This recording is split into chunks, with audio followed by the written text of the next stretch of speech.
जय हिंद साथियों। 6 फरवरी 2025 के डेली करंट अफेयर्स की चर्चा करेंगे। 5 फरवरी को हुए दिल्ली इलेक्शंस में इलेक्शन कमीशन ऑफ इंडिया ने इनिशिएटिव लॉन्च किया था जिसका नाम है चंद्रयान से चुनाव तक। ये एक स्पेस थीम एक्सपीरियंस था वोटर्स के लिए, जिससे वोटर अवेयरनेस और वोटर पार्टिसिपेशन को बूस्ट मिल सके। तो याद रखना है, चंद्रयान से चुनाव तक इलेक्शन कमीशन ऑफ इंडिया का इनिशिएटिव था जिसको लॉन्च किया गया था विकासपुरी, वेस्ट दिल्ली में।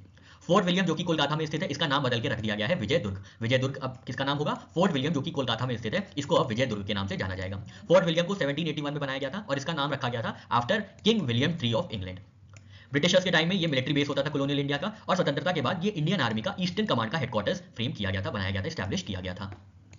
इंटरनेशनल बिग कैट अलायंस को ऑफिशियली डेजिग्नेट किया गया है treaty based intergovernmental international organization, और इसके लिए मिनिस्ट्री ऑफ एक्सटर्नल अफेयर्स जो है एक्ट करेगी as depository of framework agreement. जो भी फ्रेमवर्क पे साइन करेगा इंटरनेशनल बिग कैट अलायंस के, वो उसको जमा करेगा मिनिस्ट्री ऑफ एक्सटर्नल अफेयर्स के पास। तो 5 कंट्रीज ने रैटिफिकेशन जमा किया है मिनिस्ट्री ऑफ एक्सटर्नल अफेयर्स के साथ। वो कौन सी कंट्रीज है? तो इंडिया है, निकारागुआ है, ईस्वातिनी है, सोमालिया है और लाइबेरिया है।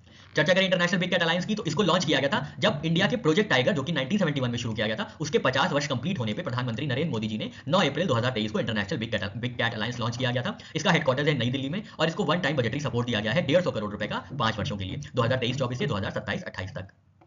जीएमआर एयरपोर्ट्स ज्वाइन करेगा यूनाइटेड नेशंस का ग्लोबल इंपैक्ट, जिससे उसके प्रिंसिपल जो है, उसके ऑपरेशन जो है अलाइन होंगे ह्यूमन राइट से, लेबर स्टैंडर्ड से, एनवायरमेंट से और एंटी करप्शन से। वाटरशेड यात्रा की शुरुआत की गई है यूनियन मिनिस्टर श्री शिवराज सिंह चौहान जी द्वारा। इसकी शुरुआत हुई थी 4 फरवरी 2025 को। इसके अंतर्गत अवेयरनेस बढ़ाई जाएगी about soil and water conservation, sustainable watershed management की चर्चा की जाएगी और इन्वायरमेंटल हेल्थ को बढ़ावा दिया जाएगा। वाटरशेड यात्रा कवर करेगी 805 प्रोजेक्ट, 6673 ग्राम पंचायत और 13587 गांव, 26 राज्य और 2 यूनियन टेरिटरीज। कैंपेन का जो ड्यूरेशन है वो 60 से 90 दिनों के बीच होगा। इंडिया की पहली फेरेट रिसर्च फैसिलिटी लॉन्च की गई है फरीदाबाद हरियाणा में। फेरेट एनिमल्स होते हैं जिनका रेस्पिरेटरी सिस्टम ह्यूमंस की तरह सेम होता है, इसलिए इन पे रिसर्च कंडक्ट की जाती है। इनसे इनके थ्रू वैक्सीन डेवलपमेंट होता है और थेरेपेटिक टेस्टिंग होती है। तो याद रखना है, इंडिया का पहला फेरेट रिसर्च फैसिलिटी स्टैब्लिश किया जाएगा फरीदाबाद हरियाणा में। Dubai global justice summit organize किया जाएगा 12 और 13 अप्रैल 2025 को। इसकी लोकेशन होगी दुबई और इसकी थीम होगी one planet one voice, global justice, love and piece.